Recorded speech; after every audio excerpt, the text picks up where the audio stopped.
mag-relax ka sa Sunday, yata. Ay, hindi po. Hello, hello. Hi! Hi! Alright, hindi po ako sumali sa Sunday Miyata Cup, no? May kakilala ka ba na race? Ikaw yun, no? Asawa. Asawa mo rin. Ano ba asawa mo? Hindi siya miyata. Okay. Hindi na ako siya ano eh, kasi sobrang busy. Hirap talaga maging celebrity, di ba? Diba? Hirap talaga maging social media celebrity. Medyo. Anyway, before we begin, I wanna get a feel of the room muna. Sino dito ang kilala na ako from before? Marami rin. Ay, gano'n. Kilala ako as agency manager and MDRT of AIA. Yes. Yung before nung silang live pa. Okay. Yung mga ibang hindi klasa kamay, okay, so first time lang nakikita siguro. First time, no? No, hindi ba? Mga subscribers ko sa YouTube. Alright, salamat. Mamaya bibigyan ng sticker sa inyo. Okay, so actually, yun nga medyo nagulat din ako kay AMDJ nung nag-leaders conference kami and lumapit siya sa akin to invite me to speak dito sa inyo, no? Because right now, most of my time is spent on online, on social media. Not as an insurance practitioner, but I'm indulging my passion, which is mahilig ako sa kotse. So, kaya yan ang picture. Now, ang maganda dito, and it started out like several years ago. In a way, medyo nag-step back ako from being an insurance practitioner.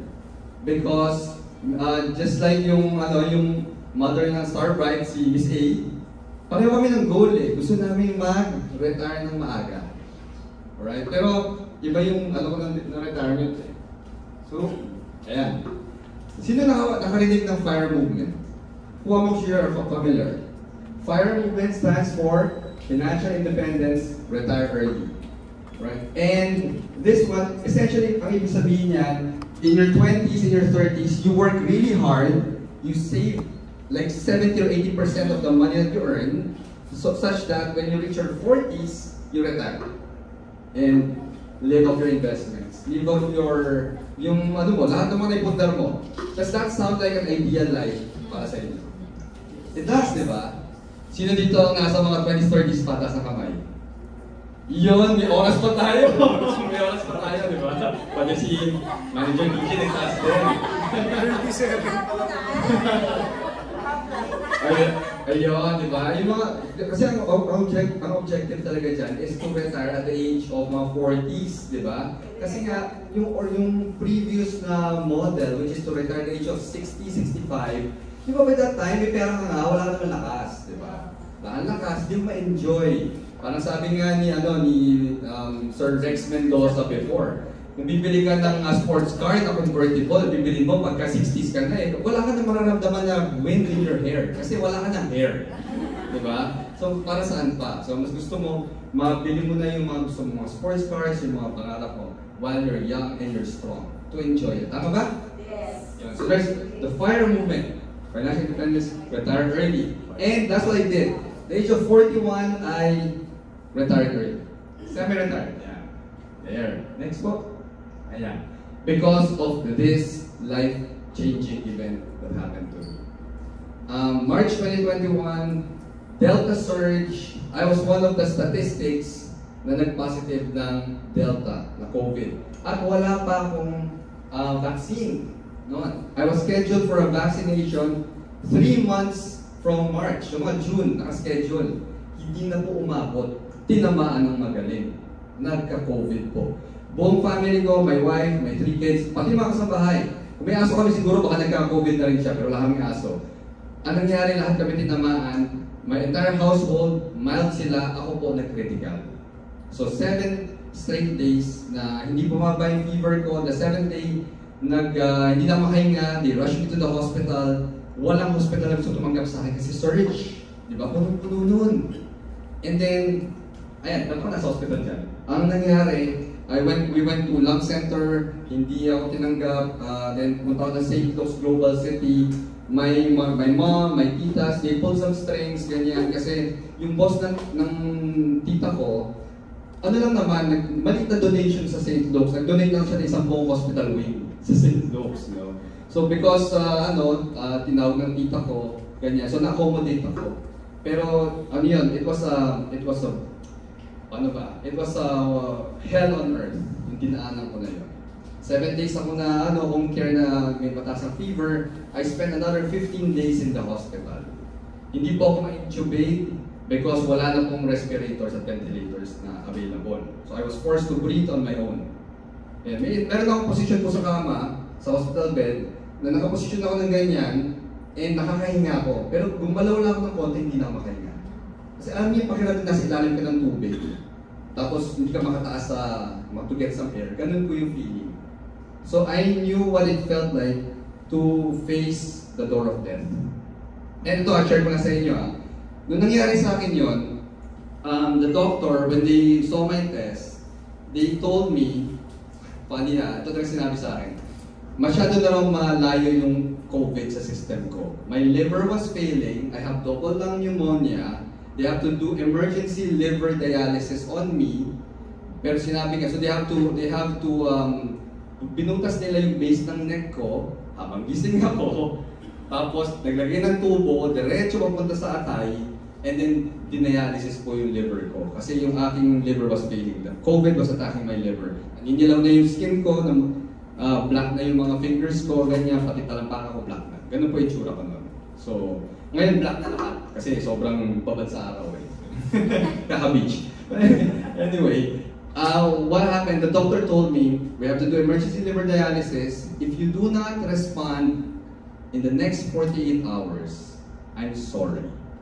Sinabihan po ako ng doktor. So, back then, tinaningan na ako ng doktor ng buhay ko. You have 48 hours to live. You imagine that? So, nung sinabi sa akin yun, alam niyo po hindi ako natakot. Kasi even before my COVID, I'm always the type of person who lives life to the fullest. No regrets. Talagang gusto ko ma-experience lahat. And nagawa ko naman yung lahat. Wala po akong regrets nun. Ang ginawa ko, tumawag po ako sa wife ko. Kasi nilagay nila ako sa emergency room nun sa critical care. Dalawa kami nasa critical care. So habang nandun po kami, yung isa, scheduled for intubation na siya. So siya yung nauna sa akin eh. So may machine for him. What happened, tumawag siya sa wife niya, narinig ko yung conversation nila kasi plastic sheet lang nasa gitna namin eh. Ganito yung itsura ganito yung conversation nila. Sabi niya, Han, na ako, patutulugin na ako kasi mag-intubate na. Kung sakasakaling hindi ako makalabas dito, Han, may yung lupa natin sa Santa Rosa, ibenta mo na. Para pagpaaral kay Junior. Narinig ko yun.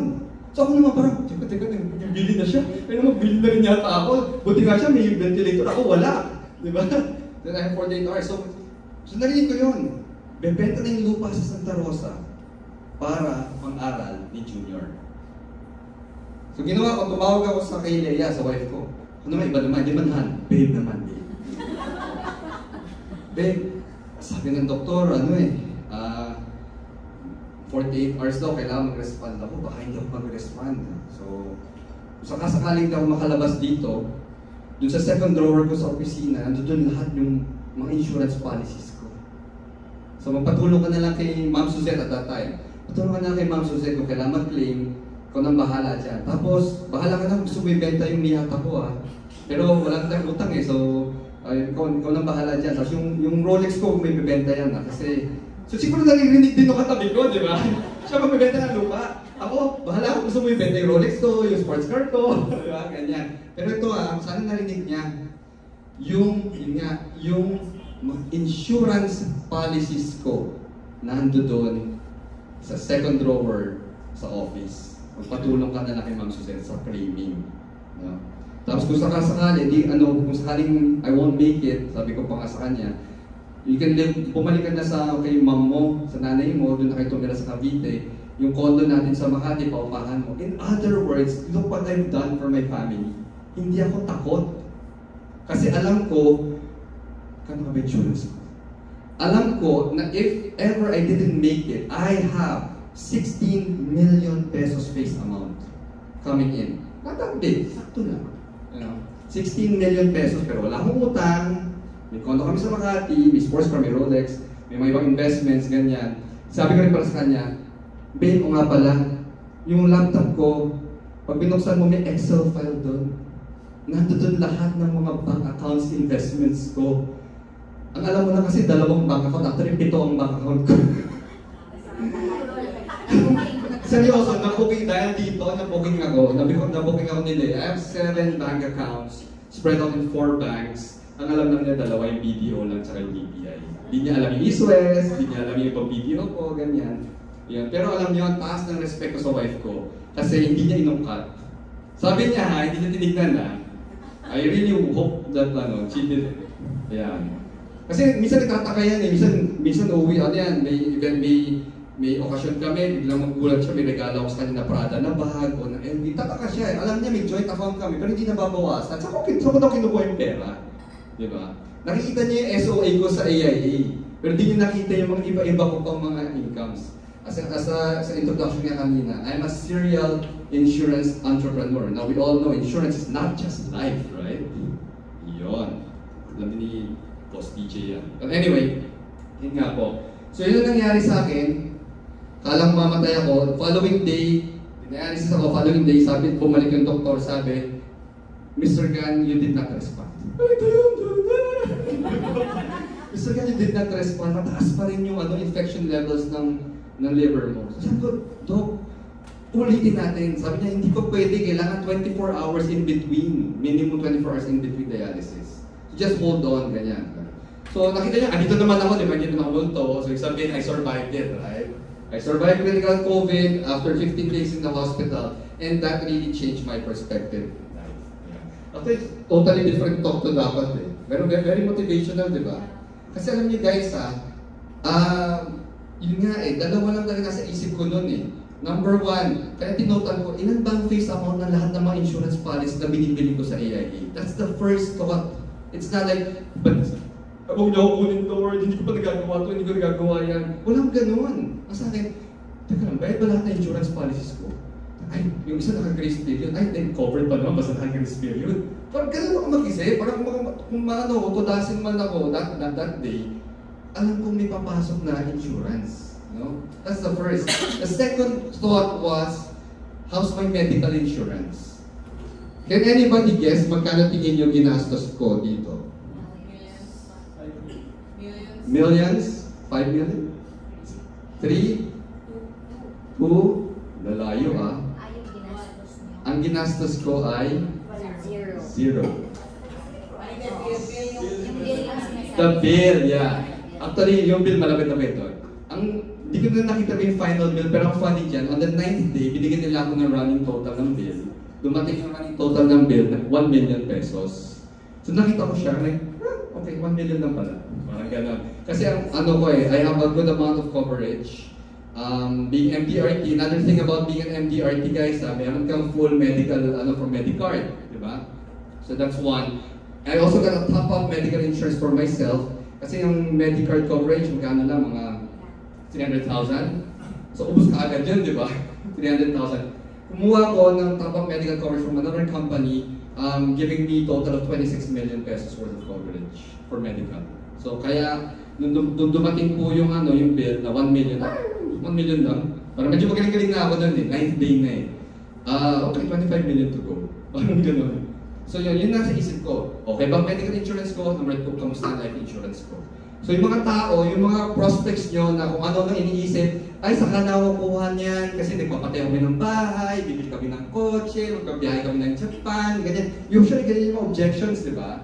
Or pag-iisipan ko pa, dami kong gastos. All of those stuff, when you're faced by death, small stuff, irrelevant.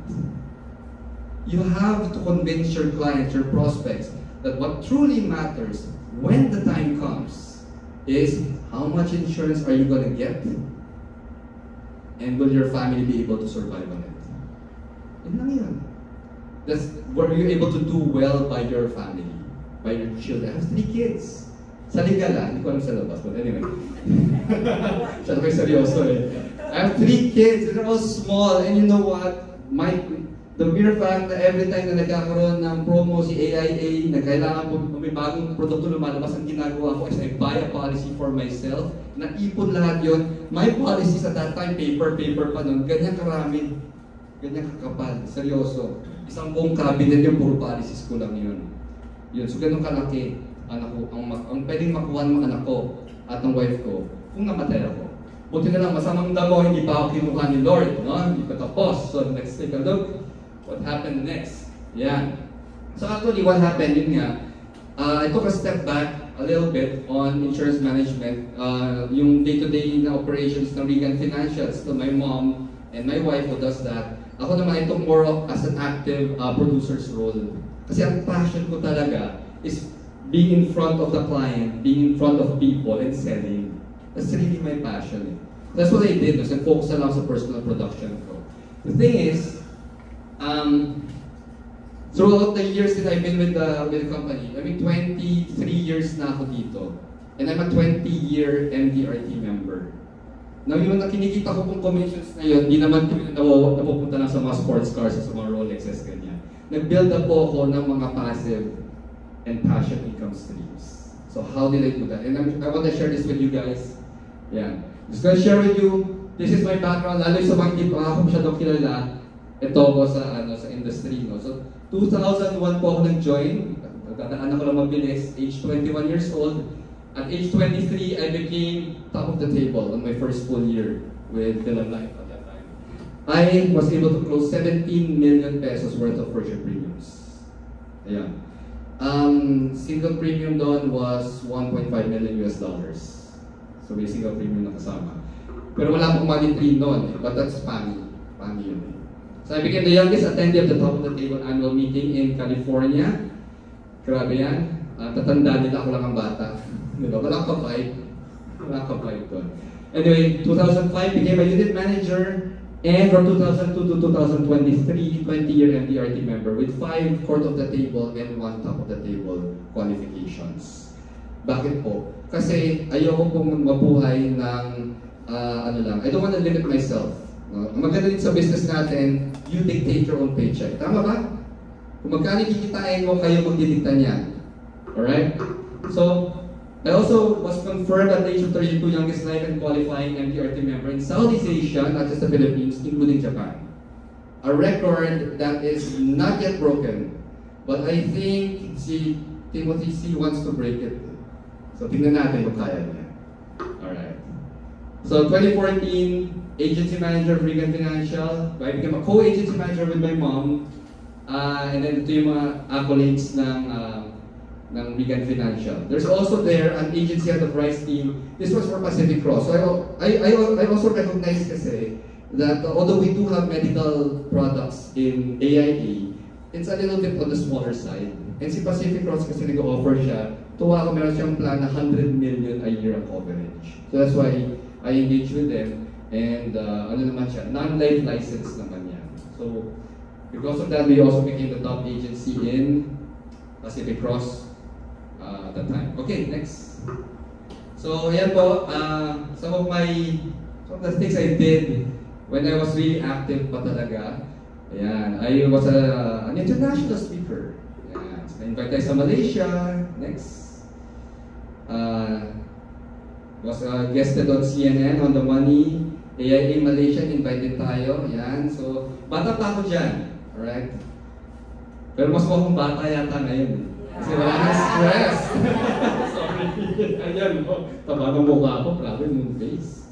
This one was after giving a talk in the 2015 annual meeting of the MDRT.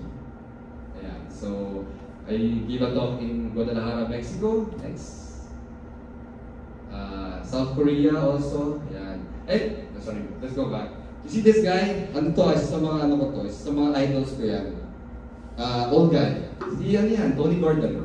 That's Tony Gordon. Imagine giving a speech to a crowd where Tony Gordon was an audience. So, diba? Next.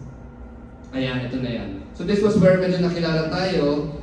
because MDRT confirmed that I'm the youngest live and qualifying MDRT member at age 32, they invited me to share some of my best practices in the MDRT annual meeting in New Orleans. So, yan. Ganda yan. Alright, but now, ito na ang aking passion. Yan. My YouTube channel, Reagan's Rights, was created in 2019. After 2018, as parang vlog lang siya for when I bought my sports car. Kasi ano yun, it's one of my dreams to own a sports car, ganyan. I was able to do that courtesy of my earnings and accomplishments with AIA. Alright, and nabili ko siya.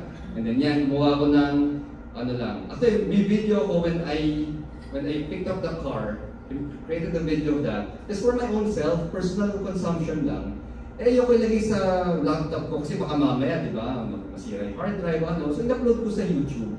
Malay ko bang daming manonood na tao? Hindi ko naman alam na public ko lang YouTube in that way. No? So, naka-public siya. So, yun. And that made me think na parang, ay, okay, ang daming nanood ah. So, I started making videos, vlogs about my sports car. And then, nung naubusan na ako ng content for my sports car, I started doing car reviews. So up to now, that's 2019 up to 2024, I've been doing car reviews talaga. And as you can see, almost 88,000 subscribers on YouTube alone. I have around 12,000 followers on TikTok. Konti lang naman sa Instagram tsaka sa Facebook, mga wala pa 2,000 each. Ganun. Pero I don't know yung sa mga nagsa-social media content creation dito, sure you agree with me, pinakamahirap mag-grow sa YouTube. No? It's hard to grow an audience on YouTube. Sobrang hirap. TikTok madali, Instagram madali because i-boost nyo lang naman yung content nyo, dumadami yung followers. Sa YouTube po, walang boosting. So I'm very, very proud to say that the nearly 88,000 subscribers I have, this is organic.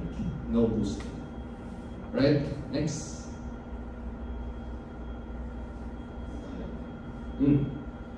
Tapos na yata. Yeah. Alright.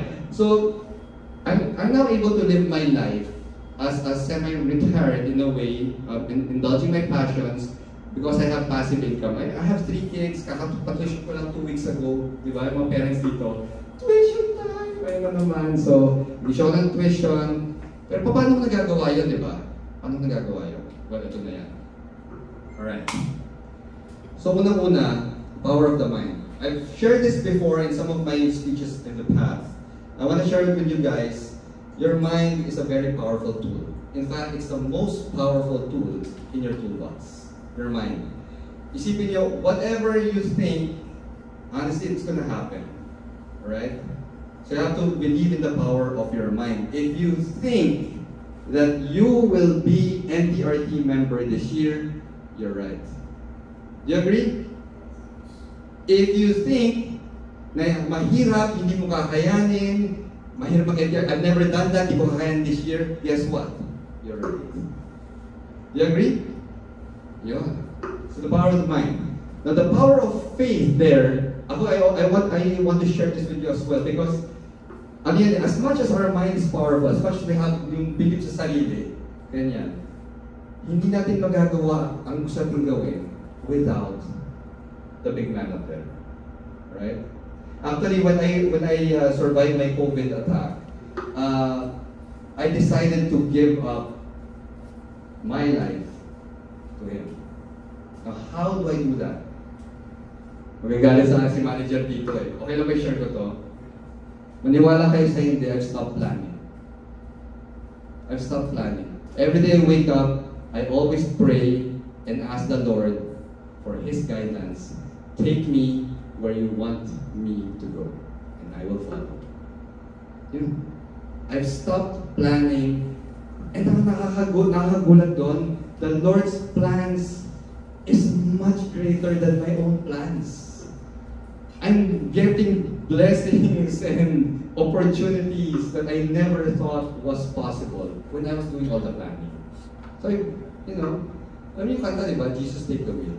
Parang ganun. That's what I did.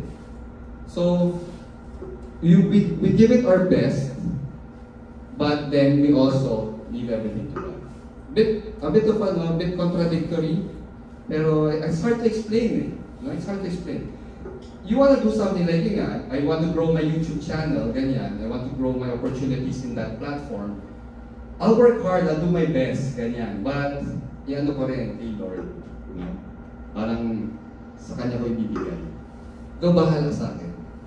Eh kung ayaw mong palakihin, if it's not for me, I guess it's not for me. Parang gano'n.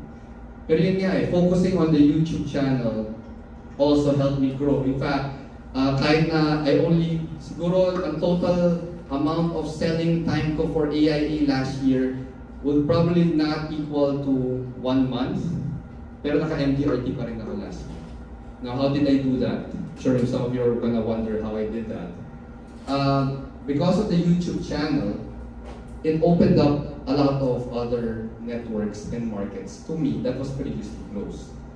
Dahil kilala nila ako as Reagan of Reagan Strides, the YouTube car reviewer, the YouTube car presenter. All of a sudden, I'm rubbing shoulders and elbows with the owners of these car brands, the owners of these dealer groups, mga car dealerships, mga may-ari, mga distributor, mga importer ng mga car accessories ng mga brands. And guess what? Wala silang kinakausap sa life insurance. Kaya nga maganda dyan, minsan ang trabaho lang, boom, malalaki ang benta agad. Boom, MDRT na agad. So MDRT po ako, pero wala po akong trip. Kasi hindi ko naabot yung 18 policies. Pag kasi ang company, may 18 policy requirement pa no? Pwede mo 1 policy, mag-DOT kagad, okay na. Diba? Kaso wala So, yun po, sawi ako doon, wala akong free trip from AIA, diba? Because like last year, I only had, 13 or 14 policies? But I was able to make MDRT. Nung sa babaloob ko doon, hindi po. You know why? In the past year, I've been to China 5 times, all expense paid because of my YouTube channel. Iba-ibang branch yan. Last month, I was just in Japan. Not because of my YouTube channel, but because of the earnings from that as well. Yun. I'm flying to Chicago in October. Yun. So iba naman yun, tatakbo ko. Hindi ako tatakbo as president ng US kasi binalik si Trump, hindi po yun. Tatakbo ako sa marathon, in the Chicago Marathon. So I'm running in the 42 kilometers in Chicago. Yun. So yun po. Next. The power of desire. Ayan. Another thing. Ano yan malakas nga yung mind mo, malakas nga yung faith mo, but if you don't know what you want, how can you make it happen? Right? You have to desire it. Being an MDRT, you have to desire it. Ako, I don't desire being an MDRT. For me, what I desire is what being an MDRT gives to me. That's, of course, the earnings, the perks, the privileges, ganyan. Diba? What it does for my family. No? Because of the earnings, mga anak ko, walang problema. Walang iniisip sa pera. Diba? Diba? So, desire. Next. Ayan. Knowledge and the power of perception. What's this? Essentially, ano yan one of my very first mentors in the life insurance industry told me a very powerful statement. Okay? She told me na, anak, dito sa industriya natin, it's not what you know, it's who you know. It's anak pa lang. Kilala mo na kung sino yan. She was one of my very first mentors in this industry. Anak, it's not what you know, it's who you know. But then, as I went along in this business, I realized medyo kulang yun. The complete saying there is, it's not what you know, it's who you know. Sorry, mali pala. The actual saying pala should be, it's not what you know, it's who knows you and what you bring to the table. Right? So, kasi lahat naman tayo, kilala natin lahat ng billionaires sa buong Pilipinas, sa buong mundo, but do they know you?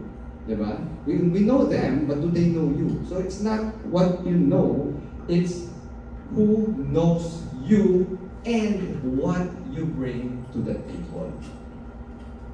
They know you, but are you useful in their business processes? Are you useful are you bringing value to these people? No? So that's where the knowledge comes in. You have to grow your knowledge. Kailangan marami ka rin alam sa mundo. Kailangan maalam ka rin. Hindi pa pwede na ang alam lang natin yung produkto natin sa AIA. Yun lang. Hindi pa pwede. You have to talk their language, which will come in our slides later on. Ayan. Next.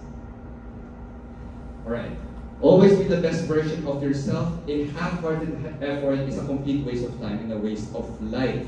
So, ano yung sabihin nito? It just means na you just have to always, just have to keep learning. No? Have an open mind, keep learning in order to keep earning. Okay? And if you're gonna commit to doing something, do it ng buong loob. Okay? Kasi kung hindi mo rin ibibigay ang 100% mo, huwag mo nang gawin. Ganyan ako. That's what I said kanina eh. When I was facing the doors of death, wala akong regrets. Because everything I did in life, I gave it my all. It's 100%. Huwag tayong half-hearted. Alright? Next. Ayan. Connected to that. Live life at the speed of light. Life is too important to be taken seriously. In other words, talaga just guys, all out tayo, di ba? We attend these meetings, ganyan, we're here for a reason.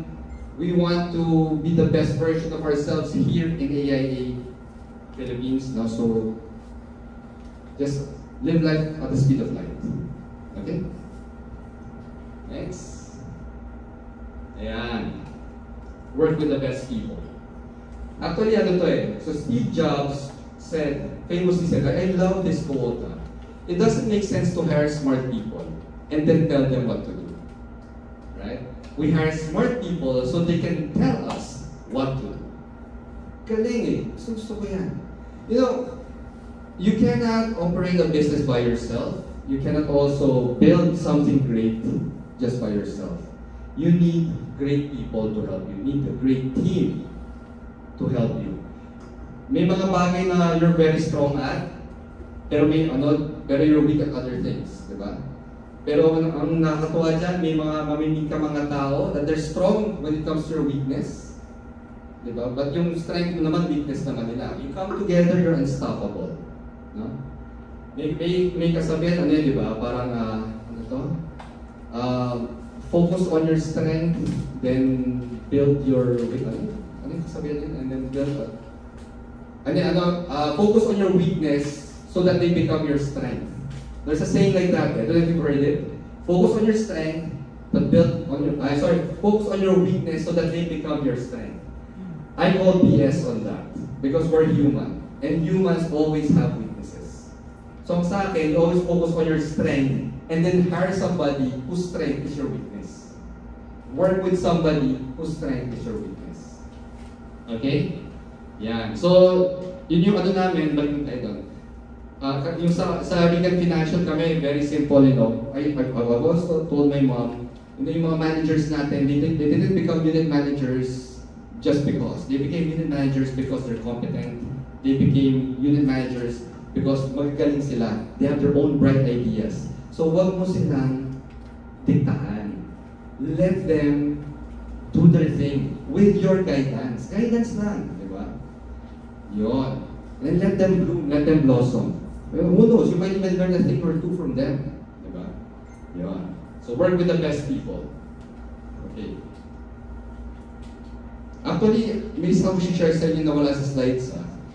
May isa pa ako na-realize dito sa Pilipinas. Kung gusto nyo yumaman, sino dito gusto yumaman? Lahat tayo gusto yumaman. May mga iba ayaw yumaman. Mayaman na kasi.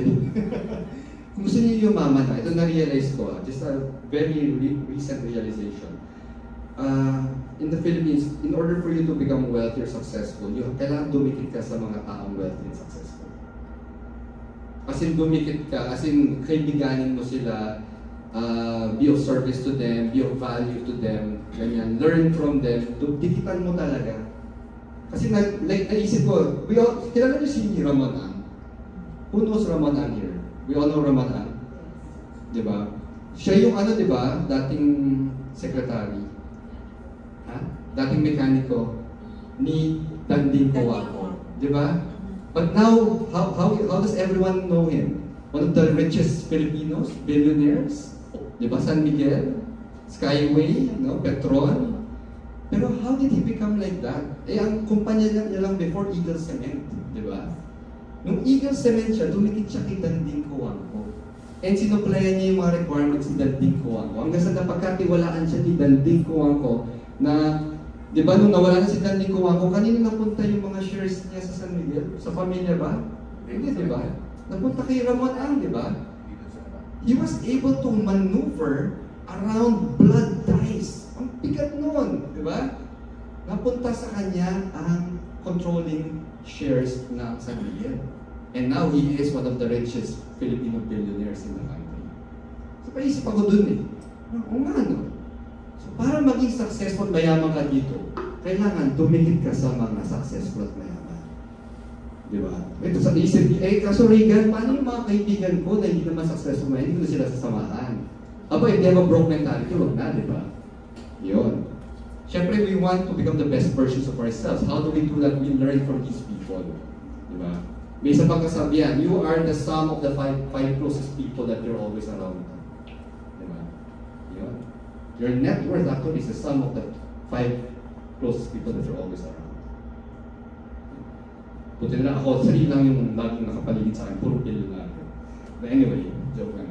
So, yun nga guys, ako yung ginagawa ko ngayon, right now, even if I'm doing my social media platform, marami akong insurance na ginagawa, dumidikit ako sa isang billionaire na yun. I have a very, very good friend. He's a multi-billionaire, low-key, and he considers me already as a little brother. So, yung ganung level na, no?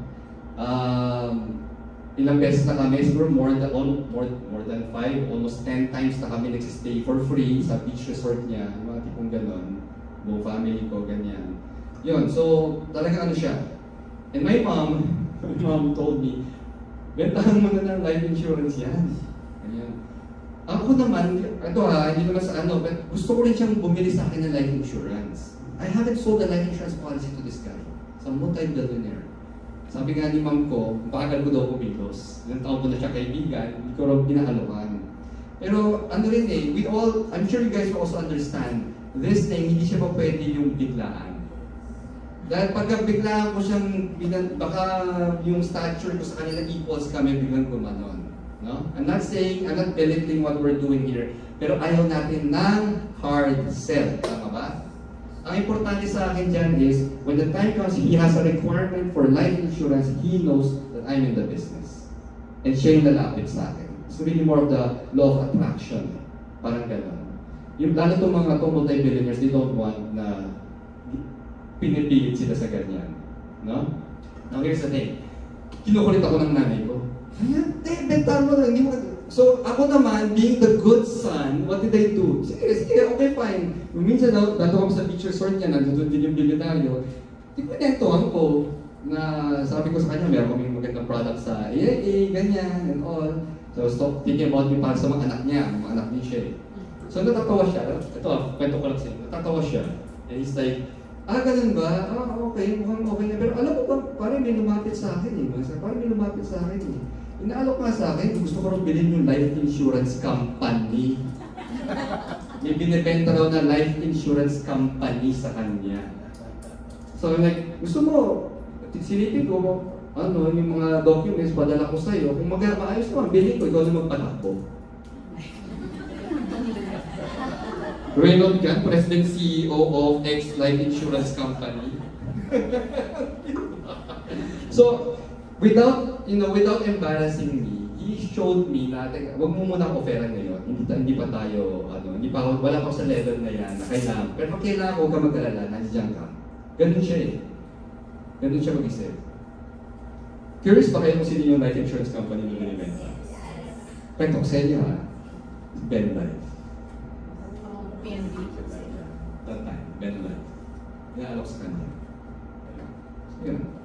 Anyway, so hindi naman niya binili. Hindi din bayad. So, anyway yun. So, yun yung wala sa slides yan, pinento ko lang sa inyo.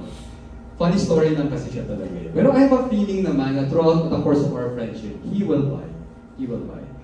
Ano rin naman na yung mga buildings niya sa akin na rin naman naka-insure. Yung mga dealerships niya sa akin na rin naman naka-insure. So, it's gonna go there. Anyway, my best practices. Alright. So, guys, in order to succeed in our life insurance business, there are actually 2 ways to succeed. after in sales. There are two ways to succeed. What do you see on the board?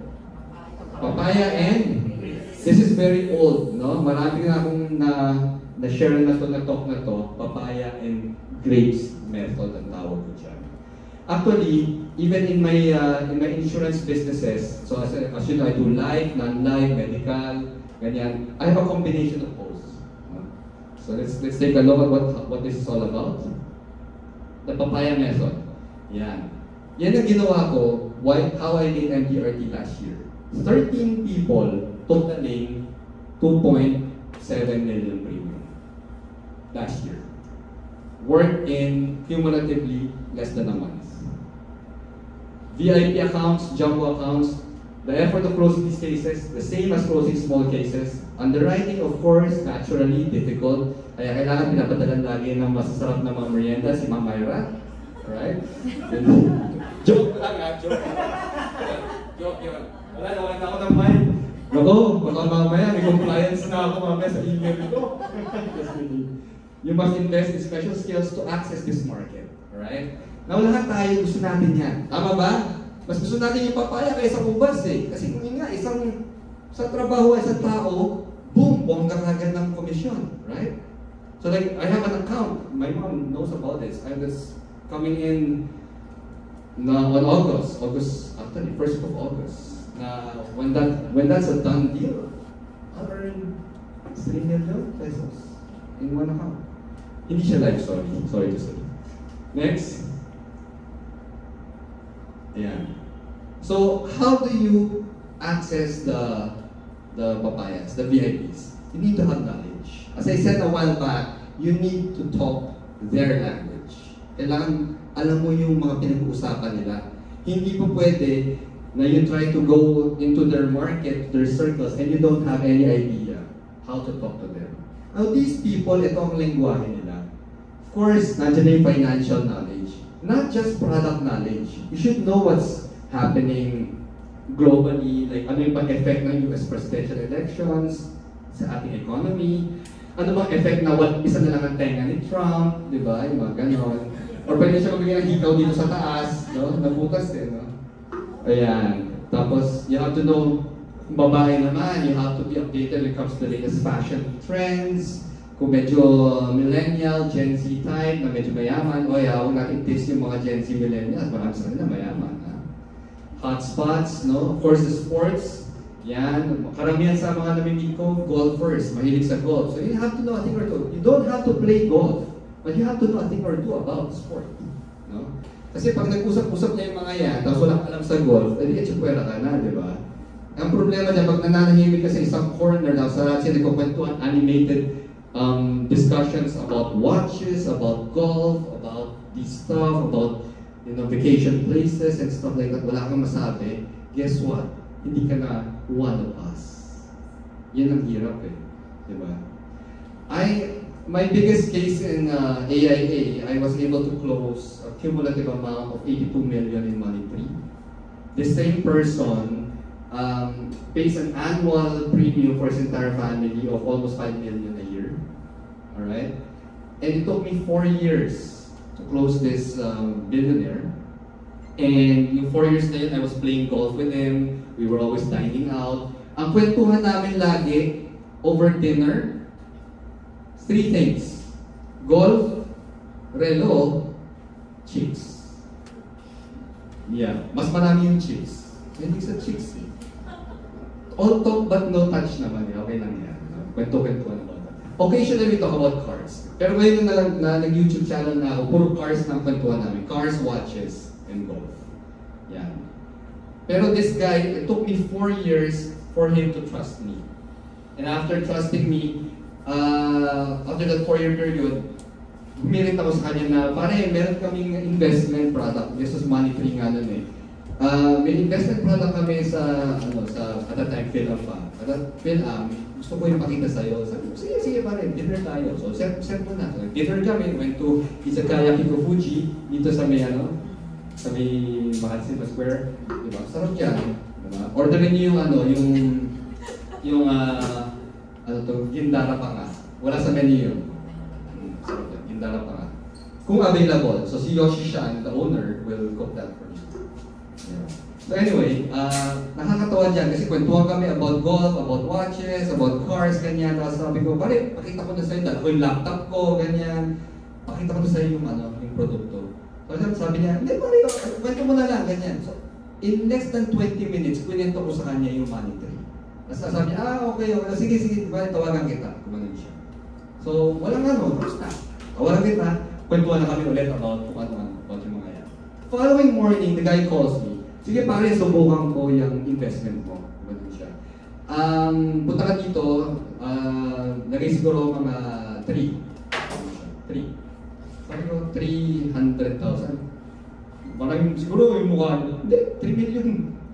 Subok 3 million, di ba? So sinubukan niya 3 million, and then binuko na yon. After a couple of weeks, 2 weeks after, tawag na naman siya, pare, may extra pa ako dito. Okay, prepare mo na yung papeles, punta ka, tiga Binondo. Punta ka na dito sa amin. Sige pare, magkano yung nalagay mo? Extra ko, may 12 ako dito. So, may extra, 12 million, diba? May extra siya. Sarap, no? Ganon. So, 12 million, ganyan. So, punta ako, binuko naman. Essentially, that first month na naglagay siya sa akin, I was able to get an A&P of around 2.5 million pesos. Kasi yung 12 million sa kanya, tapos sabi niya, after, pinabalik na naman ako, balik ako nabalik dun eh. Yung wife naman daw niya, may extra na 6. Yung anak niya, yung panganay niya, may extra na 3. Ganyan, parang, yung panganay niya at that time, 20 years old, may 3 million extra. Pucha, parang na 20 years old ako. 3 million, pangarap ko lang yan eh, di ba? So yun, anyway, yun na nangyari. So kita nyo guys, what I'm saying here, don't hard sell. Alright? Gain the trust, learn the language, learn what they're into, and always be there. Diba? Kung sabi niya, tara, dinner tayo, tara, maglalaro kami, gusto mo sumama, sama ka, ganyan. Always be there, learn the language. Yun. Okay. Next, how do you access the papayas? Paano ko nakilala tong taong to? I'm sure you're wondering, let's labasan natin lahat yan. Dito ko siya nakilala. Hindi siya yan hindi siya yan. Pero di ako siya nakilala. Nag-golf ako, I was with my kumpare, and then sabi niya, may makalaro kami, mga kaibigan din daw niya from school, St. Jude. Yun naman, di ba, mga Chinese, no? So, pagdating namin doon sa golf course, nakita ko yung billionaire friend ko na client, nakita ko yung dala niyang kotse. Mumurahin, Audi R8 lang naman. So, nung nakita ko Audi R8 yung kotse niya, unang-unang tanong ko, pare, paano nagkasya yung golf bag mo dyan? Yung pala, meron siyang bodyguard driver na may Santa Fe, tumating ang doon yung mga So, sabihin, nag-drive siya doon using his R8, pero yung mga gamit niya nasa backup na kotse. Diba? So, doon nakita ko yun, nasa isip ko kagad, ting, ting, ting, ting, ting, kailangan tikitan ko to. Kailangan kong kilalanin itong tao to. And true enough, we have 4 hours of playing golf. Guess what? Nakilala ko siya. Nagkakwento kami, nag-inuman kami after. And then yun, siya yung talagang trinabaho ko talaga during that course, during that game. Okay, next. So, yan. That's how you access your papayas, no? Diyan sila nagtatambay, no? Si mom ko nag-rotary yan. Ang ginawa ko, pupunta ako sa mga Rotary president niya. Pupunta ako sa mga Rotary meeting niya. Ako yung kanyang technician, magsiset up ng laptop. Siyempre, habang ako yung nag-ano sa slides and all that. At pagkadating sa kanilang fellowship, ang Rotary palang fellowship, inuman pala tawag doon. So, yun, pagdating sa kanilang fellowship, ayan na, iikutan ko na yan. Alam niyo ba, halos lahat ng mga Rotarian friends na natin, kliyente ko. Oo, ganun. Kasi medyo hindi, kung nanay ko magbibenta, hindi masyadong maganda tignan eh. Rotary president ka ng club mo and all, tapos magbibenta ka ng insurance. Parang not really good taste, no? So ako yung nagbebenta. Diba? Yun. Next. So that's the papaya method, guys, no? Learn the language, know where they're going around, and work it. Work it. The grapes method, ito naman, maliliit, maramihan. Some of you, I'm sure this will be more advantageous sa inyo. Kailangan mahusay ka makipag-usap sa tao. Kailangan extrovert ka. Extrovert. Alright? Smaller cases yet markets to many within a specific geographic location. Unfortunately though, with our current system ngayon sa AIA, I find that this is kind of hard to do. I also brought this up to Ma'am Melita. I mentioned this to her. Sabi ko kasi with our NGI post, I timed myself. Closing one case takes me 1 hour and 4 minutes. Not including the presentation part, yung sign-up process lang, depending on the internet connection. Eh dito Makati pa yun. I told her, ma'am, I did that in Makati, fast internet connection. We spent more time looking at the circle going like that. So sabi ko nga sa kanya, after I mentioned to Ma'am Melita, if she can push for a hybrid policy submission setup. What do I mean by that? You have NGI post, of course you have the iPost in the app, and paper application. Yun ang hinihingi ko sa kanya when I met her. Kasi, sabi ko nga, parang, it's like, we open Skyway, and then you close EDSA. You don't have to do that. You can have paper, you can have NGI post, you can have iPost app. Diba? There are cases where paper is more advantageous. So I told her, this one of the things I did. I would normally go, before paper pa, I would go to a company, I talk to the owner, usually yung owner ka-golf ko yan o ano, so bibili sa akin yung may-ari. Tapos alam ko that he has employees, let's say he has 200 employees. Sabihan ko, magbigay siya ng company benefit sa mga employees niya, ganyan. Then sabihin niya, naghahanap nga siya, so nag-pitch ako sa kanya. We agree on, let's say, a product, one of our products, and a budget. Now, this is not something na kailangan mo i-FNA lahat ng 200 employees niya. Tama ba? Kasi hindi naman sila yung magbabayad eh. It's a company benefit, right? Individual plan, individual policies, ang magbabayad si company as a benefit. So, when I get to do that, I would go to a conference room like this. There would be like maybe 50 people, batches of 54 batches. I'll talk to them on, I'm friends with your boss, ganyan. He has decided to give you guys this product, so you explain yung produkto. Guess what? Kung NGI post yan, do you think I can sign them up in one business day? 50 people. I cannot. I told Miss Melita that day, I cannot do that. But if we have a paper application set up, I'll bring like 60 pieces of paper application forms, get one and pass, fill it out, di ba? Total naman, wala naman siya financial needs ka because this is a company benefit, di ba? So one size fits all yan. So that's what I told her. So I hope, cross fingers, for all our sakes, that they agree, that they listen, no? So that she listens. So, sabi ko rin, other companies accept paper eh. They have online, they have paper. Why can't we do the same? Ganun. Yeah. So anyway, so that's for the grapes method, guys. No? So techniques for the grape method. Yan na nga, office saturation. I used to do that to great effect. No? So there are times naman nga that the company will assign a conference room sa akin. Tapos para akong doktor, isa-isa yung mga employees na pumapasok. Tapos I'll do quick FNA, tapos I'll sign them up. After that, next, lalabas, papasok. Buong araw nandun na sa opisina nila. Nakababad na ako doon. I'll end the day with what? 10, 12, 15 policies in a day. Ganon. Ginagawa ko yan nun. Unfortunately, with our current reality, I don't think it's possible to do that. Medyo mahirap. No? Yeah. Client forums, wealth management seminars, these are all very effective ways to mass market our products. Okay? But wait, there's a third method. Ayan. Let me show you guys the oranges method. Okay? So it's not as big as papayas, but also not as small as grapes. Right? It's a well-balanced approach. It's also my favorite method back then. Right? How do you access that? Sino ba itong mga to? The 3 orange orchards, professionals, small business owners, and these 2 top-level executives. Yeah. So yun yung mga classifications na mga pwede nyo i-prospect. Kung saan kayo malakas, kan yung strength nyo, doon kayo mag-focus. Kung mahusay kayo sa VIPs, focus kayo sa VIPs. Huwag na kayo mag-ano sa grapes method. Ganyan. Galing kayo sa grapes method, nakita nyo may makasamahan kayo na nag-VIPs, huwag kayo mainggit. May sarili tayong strength. Malakas din ang grapes, nakakabusog din yan.